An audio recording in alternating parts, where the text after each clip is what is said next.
Max Holloway arguably put on one of his best performances till date against Justin Gaethje at UFC 300 for the BMF title. Now, with this amazing performance, he got a lightweight ranking at number 9, and he's still ranked number 2 at featherweight. With that being said, he is also the BMF champion, and that begs the question, where does he go from here? Now, Holloway just opened himself up to a bunch of possibilities, a bunch of new opportunities. The first one is the obvious one, is fight back down at featherweight against Ilia Topuria.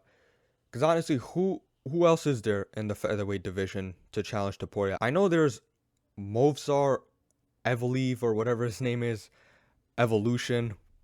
I don't know what his last name is, but there's that brother. And let's be honest, nobody's trying to see that fight. Everyone would much rather watch Holloway against Topuria. There's also ranked number 3, Brian Ortega, but the same can be said. I'm not really too interested in seeing Brian Ortega challenge for the title again.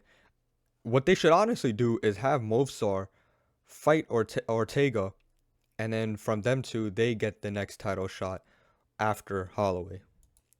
But back to Ilia versus Holloway, that fight would be a striker's dream. And a small breakdown of what I think would happen during that fight. I think Ilia would use his grappling a lot more. I think he might be outclassed on the feet. Yes, I will admit, boxing wise, I don't think there's a lot of people that can match Topuria in boxing in any of the weight classes, in any fighter in general in the UFC. His boxing is so damn crisp. And I don't even think Holloway has that boxing to match him because he's very fundamentally sound. He plants his feet and he got power in his hands. But I see Holloway keeping him at range and using his kicks a lot more, which would probably force Topuria to take it to the ground. And we know Topuria, he's one of the most well-rounded fighters that we have right now. And not even just well-rounded, he's fantastic everywhere, especially on the ground as well. So I think that's just a small breakdown what I think would happen, but that fight would be insane. And personally, that's what I want him to do next. I want to see that fight next. Now let's move on to his lightweight status. He is ranked at number 9. Before that, he was obviously unranked, and he beat number 2 Justin Gaethje at that time. But here's where the ranking doesn't really make sense for him. He is listed at number 9, but he's also number 1 contender for the belt because he has that BMF belt and he beat number 2. I feel like everybody has this in the back of my mind that he could very much just skip the line and fight straight for the belt next after the winner of Poirier versus Islam. That does make the most logical sense, is he just go straight to the belt. But there's another person that's making his return, and this person has talked about fighting Holloway again back in, I think it was 2021 during an interview, and that person is Conor McGregor. I don't think too many people would complain seeing that fight, especially how the first one played out.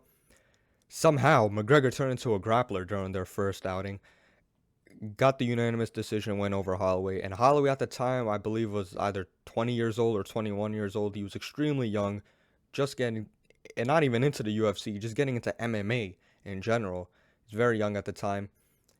He's arguably now hit a second prime somehow.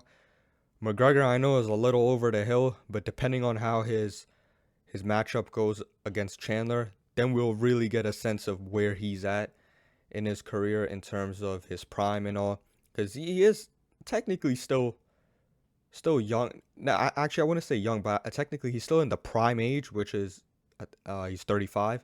That's considered the prime age in MMA. So I wouldn't count him out just yet. And that would be a fun-ass matchup to see. Another matchup at lightweight, which would be a fun fight to see, is a rematch between Oliveira and Holloway.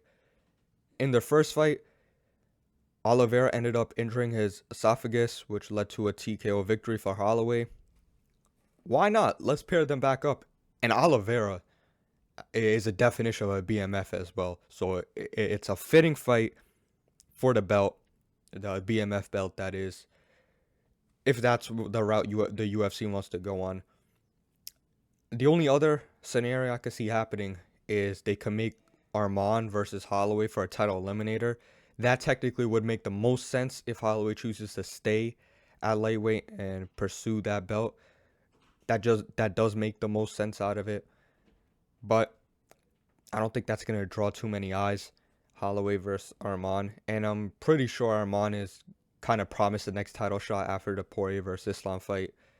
So that's kind of a useless fight to make, but that would be the most logical at that weight. Now, I'm going to go into my opinions on the timeline on what Holloway should do now. Now, first up, I would have loved for him to stay at lightweight, but I don't think he should do that as of yet. The reason being is because Islam just got booked to fight Poirier. If they did not make that matchup, I would 100% say, fuck it, push Holloway to the front, get him that title shot against Islam, and just see how it plays from there.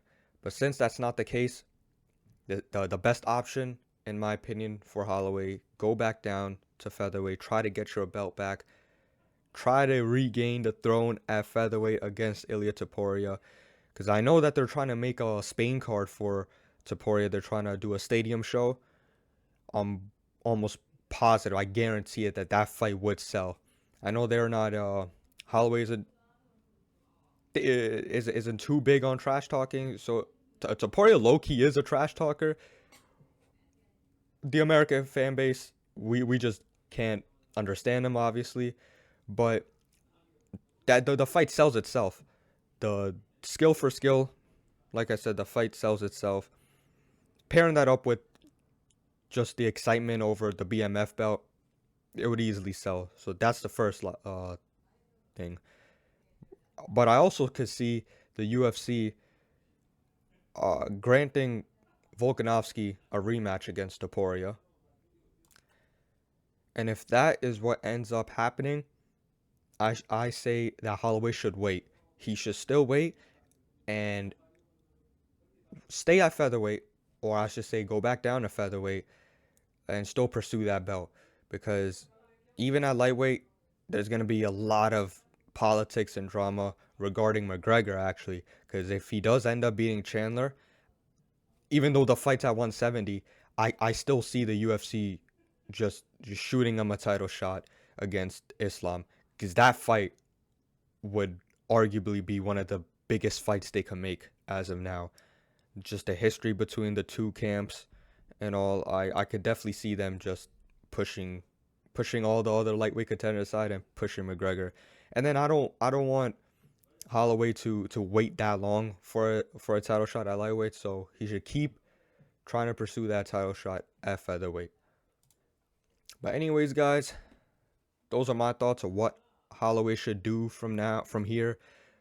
Like always, let me know what y'all think. Do you guys think that he should stay at lightweight? Do you guys think he should go back down to featherweight? And who would you want to see Holloway fight next? Damn, son, where'd you find this?